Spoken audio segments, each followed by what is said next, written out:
Meus amigos, boa noite. Sejam muito bem-vindos à casa de Irmã Maria Angélica. Nessa noite, essa semana é a semana de muita alegria, porque nós estamos comemorando nossos 30 anos de casa. E eu fico assim pensando que foram 30 anos que eu envelheci. Eu não tinha essa idade antes. Ninguém tinha, né? E nós fomos caminhando e não vimos passar os 30 anos. Nós não vimos os 30 anos passarem. Então, é com alegria e um agradecimento muito grande à Irmã Maria Angélica, um agradecimento a esses espíritos queridos que trabalham nessa casa, que nos envolvem, que nos impulsionam, que nos acolhem nos momentos mais difíceis. Vivemos muitos desafios aqui na casa, vivemos muitos dissabores, como em todo lugar onde trabalham pessoas, vivemos muitas conquistas. Vamos falar um pouquinho, só um minutinho.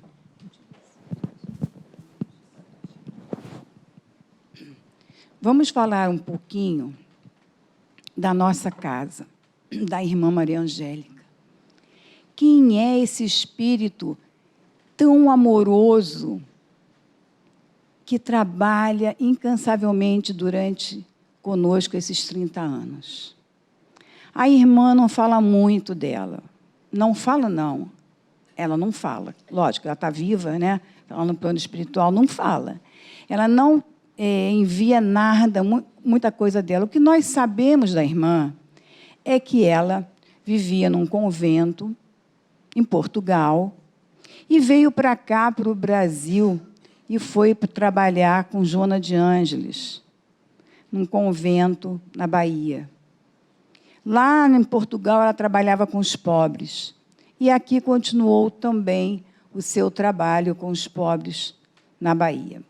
E ali ela termina toda a vida dela, volta ao mundo espiritual, e no momento que ela, já no plano espiritual, ela começa a trabalhar por ser um espírito já bastante evoluído, um espírito de muita envergadura. Então, a irmã começa a trazer as suas influências sobre os médiuns que lá estavam trabalhando na Bahia. E um desses médiuns era Vera Marcilac. Ela inspira a Vera, dizendo que a Vera iria fundar um centro espírita. A gente leva um susto, né? Porque a gente vai fundar um centro espírita, você leva um susto. O espírito está falando isso para nós, que a casa já está plasmada. Então, a irmã continua falando com ela morava na Bahia, veio embora para o Rio de Janeiro, ela era professora, e ela ficou com aquilo na cabeça. E aí, quando você está com uma ideia, você começa a passar a ideia para outras pessoas, né? Nossa, o Espírito me disse que eu precisava fundar um centro espírita. E aí chegou no ouvido da diretora da escola que ela trabalhava, e a diretora perguntou a ela, o que você precisa para você fundar um centro espírita? Aí ela falou, preciso de um espaço. Ela falou, então, eu vou te dar o espaço da escola. Naquele tempo, a escola pública tinha alguns trabalhos já com a comunidade. Eu não sei se hoje, eu estou afastada, não sei se a escola pública hoje também atende a comunidade fazendo esses trabalhos assim, por fora, né? Não sei. Eu sei que naquele tempo podia se fazer. E aí ofereceu para ela uma sala de aula que eles diziam que era lá na escola era o auditório, mas não era auditório, era uma sala um pouquinho maior. Dali fizeram um mutirão, botaram cortina e botaram cadeira e arrumaram, limparam porque estava tudo sujo e ficou aquele lugarzinho ali. Nós ficamos trabalhando ali. Nós não, eu não estava. Eu trabalhava no DEC. Hoje não é DEC, né? Hoje é CRE. Antigamente era DEC, Distrito de Educação. Eu trabalhava ali e eu trabalhava na parte de estatística e corrigia a estatística escolar da diretora da escola, cujo centro estava indo para lá, para ser fundado. Aí, um belo dia, me falaram, tem um centro espírita sendo inaugurado aqui na Barra. Aí, onde é? Lá no colégio, eu esqueci o nome do colégio. República da Colômbia, no Riviera. Aí, eu falei, vou lá. Aí, quando eu cheguei lá, tinha, assim, umas 6 pessoas sentadas assim na frente, Vera, que eu não conhecia ninguém. Aí eu sentei lá e fiquei escutando aquela reunião. Aí começou o tititi. Vocês sabem que mulher não pode ver alguma coisa para falar. E fala, né? Falou assim, a Regina é do DEC. Ela veio aqui para investigar o que está acontecendo aqui. Mas ninguém me disse nada. Eu era a olheira, para poder levar lá para o DEC o que estava acontecendo na escola, né?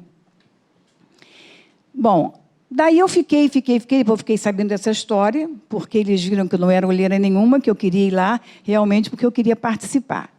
Então, eu cheguei ao GEIMA, porque antigamente o nome era Grupo de Estudos Espíritas Irmã Maria Angélica, porque não era ainda um centro espírita, não tinha estatuto, não tinha nada. Então, era GEIMA. E eu comecei a frequentar 2 meses depois da inauguração da casa. Quem inaugurou a casa foi a Vera, o Zé Carlos, que trabalha aqui, a esposa dele, a Norma, que foi para São Paulo, e tinha mais alguém, que não sei, eu sei que era meia dúzia de pessoas só, né? E aí o grupo começou a se formar, e ali fizemos reuniões públicas, tinha tratamento espiritual. Me lembro que nós fizemos uma mesa mediúnica, e o altivo botou a mão na cabeça, vocês já fizeram a reunião mediúnica? Aí, fizemos, porque não podia. Vocês não têm estudo, vocês não têm nada. Começamos assim, dessa forma. Agora já começou. Aí, então, ele falou, então vamos orientar para ver, para o negócio, né? Porque a gente não conhecia nada, né? Vamos lá. Gente, só para dizer que depois dali saímos um ano, ficamos ali um ano, dedudaram a gente lá na secretaria, na Secretaria de Educação, fomos expulsos da escola, fomos para a região administrativa, ficamos um ano, a região administrativa entrou em obra, tiraram a gente de lá, e aí alguém cedeu para nós um terreno com uma casinha de caseiro lá na rua Ernesto Pinheiro. Era uma ruazinha cheia de pinheiros que fica atrás da Recreio Veículo. Ainda tem Recreio Veículo? Tem. Ali atrás, nunca mais fui para aquele lado. Era ali atrás. Era uma casa pequenininha, mas uma graça. Na rua era cheia de pinheiros, uma gracinha. E ali nós começamos o nosso trabalho. Nós tínhamos um galpão, e quando chovia, era Deus nos acuda, que não dava todo mundo dentro do salão. A gente está aqui confortavelmente, sentado numa cadeira confortável, com ar refrigerado. Lá era um banco sem costas, não tinha ventilador, um calor danado. Quando a gente ia dar aula, tinha que botar uma cortina, a gente dividia um para um lado, outro para o outro, para dar aula. Um falava mais alto que o outro, fala baixo, o outro. Era uma confusão, mas tudo deu certo. E aí, no finalzinho, lá tinha um galinheiro. O galinheiro estava cheio de galinha. A dona do terreno não queria tirar as galinhas. Não sei o que aconteceu, acho que foi fluido. Que as galinhas foram morrendo, e acabou que nós ocupamos o galinheiro, e lá nós fazíamos o curso de passe. Eu me lembro que eram os bancos pequenininhos de criança, jardim de infância, e todo mundo, era assim, 6 pessoas fazendo curso de passe. Olha só, gente, agora são 50, 60. Eram meia dúzia, porque também o espaço não dava. E eu com aqueles papelotes, jogando para cima, aqueles troços que a gente dava aula com aquele cavalete, jogando aquele, e dava aula do curso de passe. Então, há 30 anos, eu dou o curso de passe. Então, eu fui me aprimorando. Agora, nós já estamos no PowerPoint, melhorou. Então, foi isso. A nossa casa começou assim. E aí começou a história também de que a pessoa ia pedir o terreno, a casa. E nós já estávamos assim, já tínhamos comprado este terreno, porque a irmã Maria Angélica dizia para nós que a casa tinha que ser na Barra. A construção era lá, não era aqui. Mas nós não tínhamos dinheiro aqui, era muito mais barato. Então, na iminência de ser despejado de novo, nós fomos pedindo dólar emprestado. Naquela época, a gente pedia dólar. Né? Dólar, quem tem dólar, quem tem dólar. E fomos juntando e conseguimos comprar esse terreno.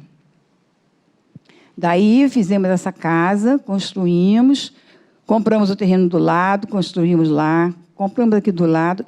Nós compramos tudo que a gente podia comprar. E para ter a casa funcionando. Com que dinheiro de vocês? Porque nós não recebemos ajuda de governo nenhum. Nenhum. Então, é isso. É brechique, é livro, é festa junina, é rifa de carro. É assim que nós íamos angariando fundos para que nós pudéssemos, assim, fazer aquele trabalho. E juntando dinheiro para comprar um terreno na Barra. Porque ela dizia, tem que fazer na Barra. Olha só, eu acho que a irmã Maria Angélica, ela deve ser engenheira. Porque ela dizia assim, a casa está plasmada, façam a parte de vocês. Eu falei, meu Deus, ela plasma tudo. Fizemos o Lara 1, fizemos o Lara 2. E ela dizendo, tem que fazer agora na Barra, já está pronta. Vocês arranjam os recursos. E nós estamos quase com a casa construída na Barra. Isso é um motivo, assim, de grande emoção, né? Porque a gente vê que, quando nós queremos, nós conseguimos, mesmo sem os recursos. Isso não é só falando em relação à casa espírita. Nós estamos falando em relação a nós, individualmente. Porque, quando nós botamos uma ideia na nossa cabeça, a gente consegue, se a gente fizer esforço, se a gente tiver coragem, se a gente enfrentar os obstáculos, a gente vai conseguir fazer. E aí, a gente pergunta assim, o que é um centro espírita? O centro espírita é um local onde chega um monte de gente doente, aflito, sobrecarregado, e chega aqui querendo consolo, querendo ajuda. Chega um monte de desencarnados, doentes também. Não sei se vocês sabem, se vocês já ouviram falar isso, aqui em cima da nossa casa tem um hospital espiritual. Todos que acontecem acidentes, aqueles que estão em situações difíceis, são socorridos na nossa casa espiritual, acima da nossa casa. É invisível, porque nós não conseguimos ver o mundo espiritual, porque é fluido. Né? É muito fluido, que tem essenciado, a gente não consegue observar. Mas assim chegam também encarnados e desencarnados. Como nós chegamos, os espíritos estão aqui. Aqui não tem parede para eles. Isso aqui é uma imensidão de espíritos que estão ouvindo o que está sendo colocado. Então, é importante, e há uma necessidade, da nossa transformação moral, espiritual, mental. Porque, muitas vezes, aqui, quando a gente fala assim, vamos fazer silêncio, porque a espiritualidade já está trabalhando. Porque, quando chegam os espíritos doentes, eles estão muito sofridos. Eles precisam do fluido material. Quem doa esse fluido material somos nós. Nós que nos concentramos, nós que doamos, nós que entramos em sintonia com a espiritualidade, permitimos a essa espiritualidade que eles retirem de nós a energia material para doar essa energia para os espíritos desencarnados que precisam reestruturar o seu perispírito, muitas vezes dilacerado por um acidente difícil. Então, nós aqui na casa, quando a gente pede silêncio, é para que nós possamos ajudar a espiritualidade que trabalha intensamente conosco. Nós não vemos, infelizmente, só vê quem tem vidência. Quem não tem vidência fica só na parte de encarnado. Então, o que acontece? A casa espírita, ela tem duas situações. Ela é voltada também para o lado espiritual quanto para o lado material. O lado material, nós que fazemos. nós fazemos as construções, nós arrumamos o salão, nós preparamos as palestras.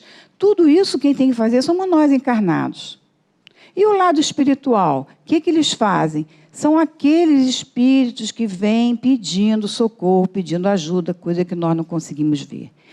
A equipe espiritual da casa não é só a irmã. Tem a equipe que ajuda quando chega alguém aqui, acompanha o médium no atendimento fraterno. Tem a equipe que, durante o passe, leva essas energias boas daqui para os nossos lares, quando nós estamos fazendo a prece, pedindo por aqueles que não estão presentes. Tem aqueles que fazem o cordão de isolamento da casa para espíritos perturbadores que querem entrar aqui, que eles não deixam entrar. Então, é uma equipe imensa que vem aqui. Muitas vezes a gente chega aqui no oba-oba, né? Mas alegria, a gente chega com alegria, mas a gente esquece que nós precisamos manter o silêncio, o equilíbrio para que o trabalho continue. Então, a irmã, ela sabe de todas essas propostas do mundo espiritual. Lá ela sabe de lá para cá, né? Ela sabe e ela tem um plano. E o plano dela, para nós, para a nossa casa, ela vai ditando sempre o plano. Então, cabe a nós, dirigentes da casa, cumprir o plano determinado pelo plano espiritual. Ela dita agora, se nós vamos realizar ou não, aí é outra coisa. Mas ela está ditando, assim como Deus, nosso Pai, que tem um plano para o universo. Qual é o plano do Pai? É o progresso, é a mudança da humanidade, é o crescimento. Será que ele vai cumprir com tudo isso? Depende de cada um de nós. O progresso vai haver? Vai. Pode retardar? Depende de nós. Pode retardar ou não. Assim é a casa espírita.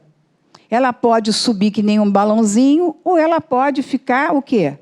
Marcando passo, marcando passo, marcando passo.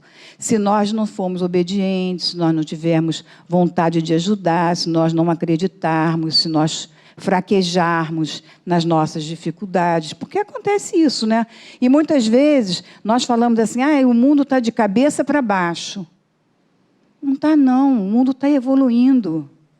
Sabe por quê que a gente pensa assim? Porque o mal, ele é destemido. E o bem, ele é tímido, ele não aparece. Quanto trabalho nós realizamos aqui e nós não fazemos alarde do que a casa pode fazer. Querem ver? A irmã Angélica disse que esse ano seria o ano da educação. Então, esse ano, ela disse para nós, numa psicografia, vocês têm que trabalhar a educação. Por isso, nós desenvolvemos o projeto Educar-se para Educar. Interessante que eu estava vendo outro dia, numa dessas redes sociais, que eu não sei qual é, eu não tenho muito hábito, não, mas às vezes eu corro assim, olha, eu vi um centro espírita também usando a mesma frase, educar-se para educar. Então, está no ar, isso aí não é só coisa daqui da irmã, né? É coisa da espiritualidade mesmo. Então, olha só, a educação como é importante e o que a casa pode fazer para que essa educação ela possa ser desenvolvida. Vocês sabem quantos voluntários tem a casa de Maria Angélica? 1.200.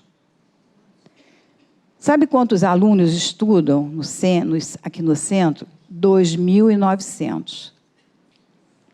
Temos 1.230 crianças na evangelização. 352 pessoas assistidas. Social. 450 passistas. Antigamente eram 5, 6 lá no Galinheiro. 400 médiuns em trabalhos mediúnicos. 40 moradores de rua por semana. 230 cestas básicas por mês. sendo distribuídas. E mais outras coisas, outros números que nós não sabemos. Então, olha só, evangelização. 1.230 crianças recebendo educação. Gente, é demais. E a casa de Maria Angélica, ela proporciona isso. Ela cresceu na rocha. Ninguém derruba. Por quê? Porque os seus trabalhadores, os seus frequentadores estão unidos, feito um feixe de vara. E a casa vai. O que ela propõe para nós, vai seguindo toda a vida, né? Como é que nós vamos atingir essas metas que a irmã fala? A casa espírita, muitas vezes, fala assim, vai lá na casa espírita, que lá você vai resolver o seu problema. Aí a pessoa chega aqui, começa a assistir palestra. Puxa, mas eu não consegui resolver. Não percebe que esse conhecimento é que vai trazer a melhora para cada um de nós. E muitas vezes colocamos as pessoas no tratamento, porque tem o tratamento espiritual da casa também. E as pessoas muitas vezes não querem sair do tratamento, porque acha que ali é que vai resolver o problema. Não pensam que o que tem que resolver o problema somos nós mesmos, na nossa modificação, na nossa mudança de comportamento. A nossa mudança anterior é o querer. Eu posso, eu quero, sou filho de Deus. Deus é Pai, está me amparando. Ele me socorre todo o tempo. A espiritualidade está junto a mim, me trazendo o fortalecimento que eu preciso. E aí, por que é que nós vacilamos tanto? Porque nós precisamos nos olhar como espíritos. Nós não somos matéria. Vocês sabiam que vocês vão desencarnar? Não? Ninguém sabia? Ninguém quer, nem eu. Mas estou caminhando para lá, estamos caminhando para a nossa desencarnação. Nós vamos desencarnar, mas nós não vamos morrer. Desencarnamos, mas não morremos. Por quê? Porque somos espíritos imortais. Por que muitas vezes eu duvido e não quero enfrentar minhas dificuldades? Por quê? Porque o chão, aqui, a terra me prende, me puxa. E eu fico valorizando as coisas do mundo material. Nem observo que eu sou espírito. Eu venho aqui, escuto a palestra, tem uma parábola maravilhosa que eu vou falar para vocês, vamos ver se vai dar tempo, que é a parábola do semeador. Vocês conhecem? Um semeador saiu a semear. Ele pegou as sementes e jogou na calçada. Vieram os pássaros e comeram as sementes. Depois, ele pega as sementes e joga no meio das pedras. As sementes caem ali, no meio das pedras, não tem profundidade, não chegam na terra, vem o sol e queima as sementes. E aí, no terceiro momento, ele pega as sementes e joga as sementes no espinheiro. Os espinhos começam a abafar as sementes.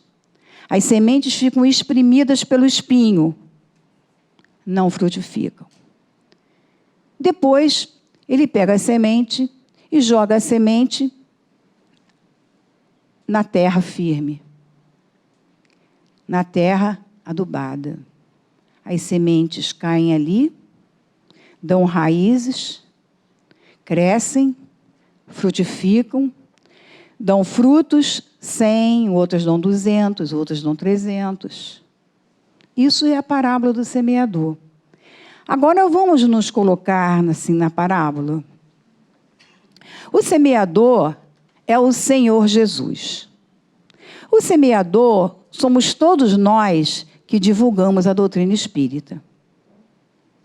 As sementes, é o conhecimento que nós vamos trazendo através dos ensinamentos de Kardec. Os solos diferentes somos nós. Nós somos os solos. A hora nós somos calçada, a hora nós somos solos de pedra, a hora nós somos espinhos, a hora nós somos terra fértil. Então, o que acontece muitas vezes, não com vocês que já estão aqui, mas com aqueles que chegam a casa pela primeira vez e olham assim, não me interessei, não gostei disso, vai embora. É aquela semente que caiu na calçada, o pássaro veio, levou embora e ele nunca mais voltou. Há outros que chegam, ouvem e dizem assim, interessante, bem interessante esse centro. Eu acho que vou ficar aqui escutando isso aqui, vou aprender um pouquinho, aí vem, aí quer fazer um trabalho, aí começa a fazer o trabalho, aí começa a estudar, aí daqui a pouco, no primeiro obstáculo familiar, seja de trabalho, vai embora e não volta mais. A semente que caiu na pedra não criou raízes. Foi embora. A que cai no espinheiro são aqueles trabalhadores que chegam empolgados. Aí vão, trabalham, querem pegar todas as tarefas de uma vez só, porque precisam ouvir dizer que eu tenho que trabalhar muito, que eu tenho que ganhar muito bônus. Trabalha. Aí vem os espinhos. E os espinhos são as nossas atrações do mundo físico. Casa de praia, a casa na serra, os embalos. O que eu estou fazendo ali, perdendo meu tempo? O orgulho, a vaidade, a prepotência, o personalismo, e vão embora e não voltam mais. Está vendo como é que a parábola bacana encaixa a gente direitinho? E depois, quando ela cai em terra firme, é aquele trabalhador, aquele que chega e diz assim, nossa, que bacana, eu vou fazer, eu vou estudar, eu vou procurar me desenvolver, isso é tão bom, vai ser tão bom para mim, eu ouvi dizer que ia ser tão bom, e fica. E começa a dar os frutos. E quando ele fala na parábola, uns dão 100, uns dão 200, outros dão 300, por quê? Cada um de nós está no seu tempo. Uns vão dar menos, outros vão dar mais, mas todos vão dar, de acordo com as suas possibilidades. Essa é a parábola que nos ensina a entender a nossa caminhada dentro de um centro espírita, né? Ou de qualquer religião, né, que a gente adote. Mas o que é preciso fazer? O melhor. Será que nós sabemos o que é melhor? Sabemos. Nós sabemos porque nós aqui aprendemos. A casa espírita educa o espírito. Agora, se o espírito não quiser ser educado, ele vai embora. Mas ele pode ser educado, ele pode se ver como espírito. Como é que é a nossa chegada no mundo espiritual? Resposta do Livro dos Espíritos, que todo mundo sabe. Qual é? Como vai ser a minha chegada no mundo espiritual? Ninguém faz Livro dos Espíritos aqui? Fala alto. Depende. Depende. Depende de quê? Do que eu construí, do que eu fiz para mim, o que eu fiz para o outro. O que eu botei na minha bagagem, o que eu levei. Depende da minha situação, né, de enfrentar os obstáculos da vida. Um homem tinha 5 minutos para ele mudar a trajetória dele. Lendo o livro da vida, ele se perdeu, encantado com a vida dos outros. E o tempo passou. É isso que nós não podemos deixar passar o tempo, que é preciosíssimo para cada um de nós. Meus amigos, nós estamos distraídos. Nós somos distraídos. Vivemos passando pela vida, perdemos as melhores oportunidades em todos os setores. Não é só na casa espírita, na nossa vida, porque a casa espírita, ela nos ajuda a viver sem ter vergonha de ser feliz. A casa espírita nos mostra e abre portas para nós que nós nem imaginamos. Por que é a casa espírita que faz isso? Porque ela dá o conhecimento. Mas nós, através do conhecimento, nos transformamos. Mudamos o nosso ponto de vista. Olhamos diferente para as nossas dificuldades. Nós estamos aqui encarnados no mundo de provas e expiações. Jesus não disse para nós que esse mundo seria fácil. Os espíritos não disseram para Kardec que o mundo de provas e expiações era moleza. Não, ele disse que era prova, tem doenças, dificuldades que nós iríamos enfrentar. Por que nós agora estamos recuando diante dela? Como é que eu quero voltar para a minha vida verdadeira, que é a minha vida espiritual? O Olavo Bilac tinha um amigo, e esse amigo precisava vender uma casa. Mas ele não conseguia vender a casa. E pediu ao Olavo Bilac, que era o poeta, você pode fazer um bilhetinho aí, botar no jornal, que eu preciso vender a minha casa, e eu estou com dificuldade de fazer isso? Aí o Olavo Bilac fez lá um textinho e para ele publicar no jornal. Então, ele botou assim: vende-se encantadora propriedade onde cantam pássaros ao amanhecer num extenso arvoredo, cortado por águas cristalinas e marejantes de um ribeirão. A casa, banhada pelo sol nascente, oferece a sombra tranquila das tardes na varanda. E publicou. Passou o tempo, Olavo encontra com um amigo e pergunta: e aí, vendeu a casa? E ele falou: qual nada? Depois daquela inércia é que eu percebi o que tinha em minhas mãos e eu não dava valor. A gente tem os valores nas nossas mãos, a gente não valoriza. A gente não valoriza nosso tempo, as nossas experiências. Porque as nossas experiências são valiosas para a gente mudar, se não foram experiências boas. Trabalhar em cima da experiência ruim para fazer melhor. Então, não tem nada que não seja aproveitado no nosso mundo, na nossa encarnação, nada. Tudo se aproveita, tudo se aproveita. Então, que nós possamos entender isso, entender os obstáculos, entender as dificuldades e vir cada vez mais trabalhando o espírito, educando esse espírito que precisa ser educado, né? Estamos na campanha do copinho. Por que essa campanha? Porque não sei se vai sair aqui, nós não vamos botar... Apareceu um videozinho, um espetáculo. Eu não sei quem fez esse vídeo. Botaram assim, os copinhos que nós gastamos aqui na Casa Espírita. Se nós botássemos ele desde o início da ponte Rio-Niterói até o final dela, ela seria, em ordem, chegaria até o final da ponte Rio-Niterói, de quantidade de copinhos de lixo que a gente gasta.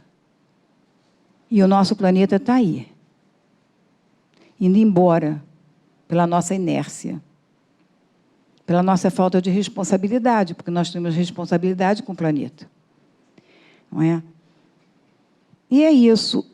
Tem uma história também de um rei, lá nos tempos antigos. O rei, ele colocou uma pedra no meio do caminho. Era uma pedra muito grande. E foram passando pessoas naquele caminho, e eles passaram, olharam, mercadores, os homens, e desviavam da pedra e seguiam, ainda reclamando que o rei estava deixando a estrada naquela situação, não mandava tirar aquela pedra. Passaram-se alguns tempos, e o rei lá atrás olhando, só observando como é que ia acabar aquela situação. Um dia, passa lá um camponês, e com toda boa vontade, ele carregava um cesto de vegetais. Deixou seus vegetais do lado empurrou aquela pedra. Quando afastou a pedra da estrada, pegou os seus pertences e saiu a caminhar. Quando ele passou pelo lugar onde estava a pedra, ele viu que tinha uma bolsa no local. E nessa bolsa continha moedas de ouro e um bilhete.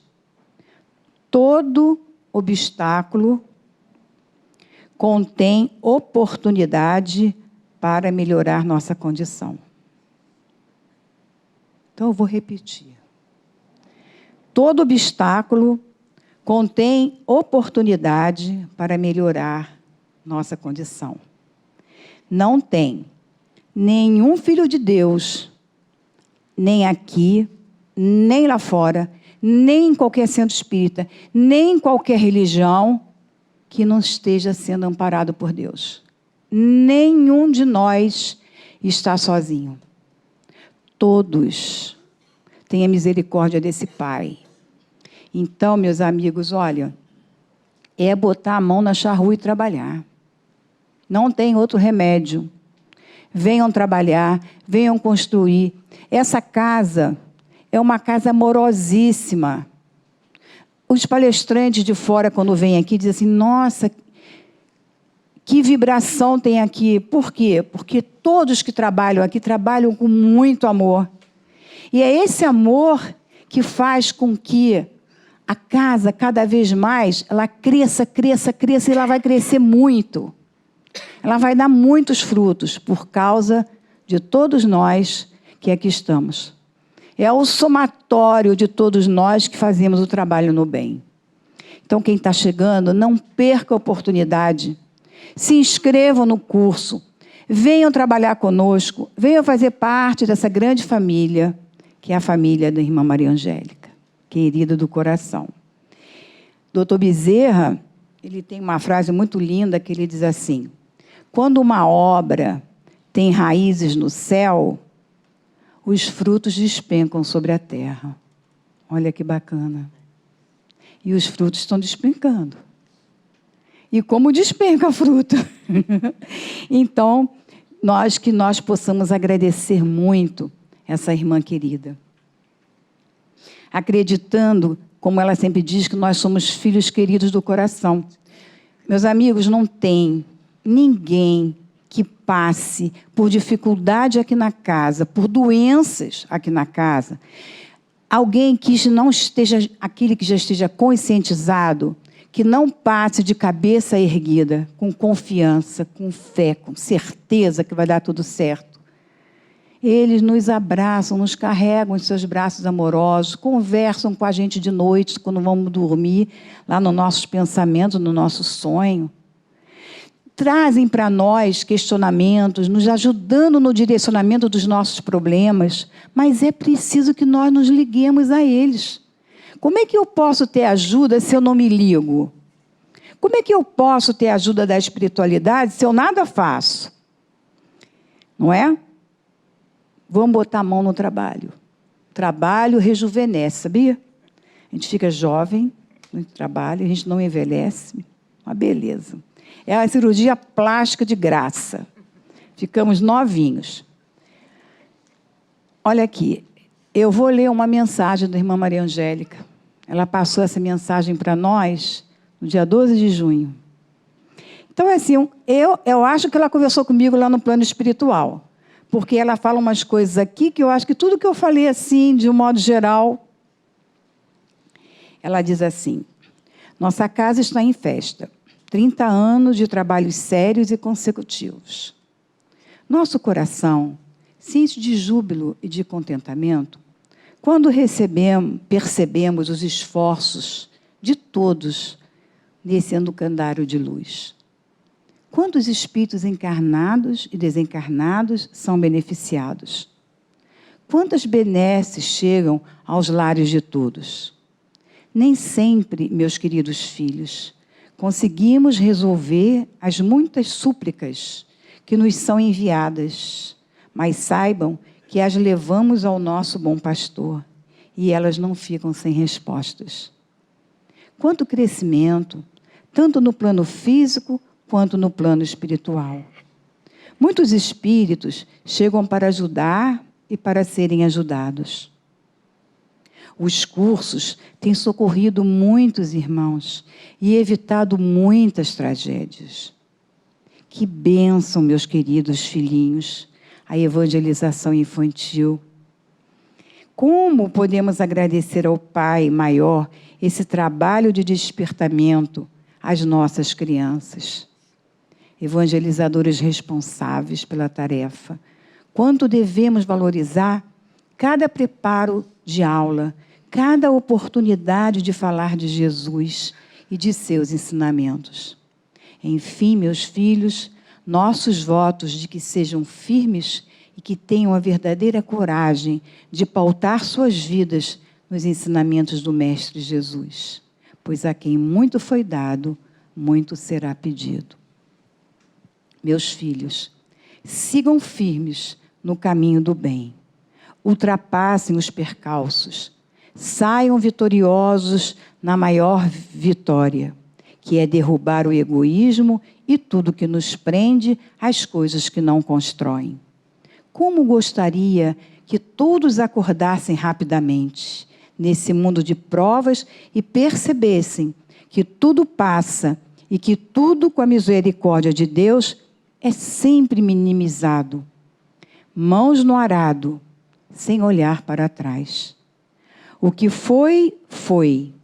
E agora é hora de caminhar para a libertação e alegria. Alegria, muita alegria. Perseverança, muita perseverança, porque nada pode nos impedir de buscar o caminho da luz. Busquem tarefas, deem as mãos e os corações, pois, meus amados, o que fazem ainda é pouco diante do que podem fazer. Nosso carinho, a nossa gratidão, porque vocês também nos ajudam na nossa meta de alcançarmos sempre o coração de Jesus. Para a frente, para o alto, para Jesus, Maria Angélica. Então, que a gente possa ter essa fidelidade a esses espíritos. Que nós possamos nos unir a Jesus, como ela diz ali. E termos essa fidelidade imensa a Kardec. Porque Kardec, nosso codificador, maior trabalhador da doutrina espírita, que enfrentou tantas dificuldades, mas que soube ultrapassar a todas, trazendo para nós a era do Espírito Imortal. Então, que nós agradeçamos a Maria Angélica, a Jesus, Kardec, todos esses espíritos do bem e da paz, que querem o melhor para nós. E que nós possamos seguir em frente com a certeza de que todas as dificuldades passam. E hoje o que vocês estão passando, o que nós estamos passando, também vai passar. Que Deus nos abençoe.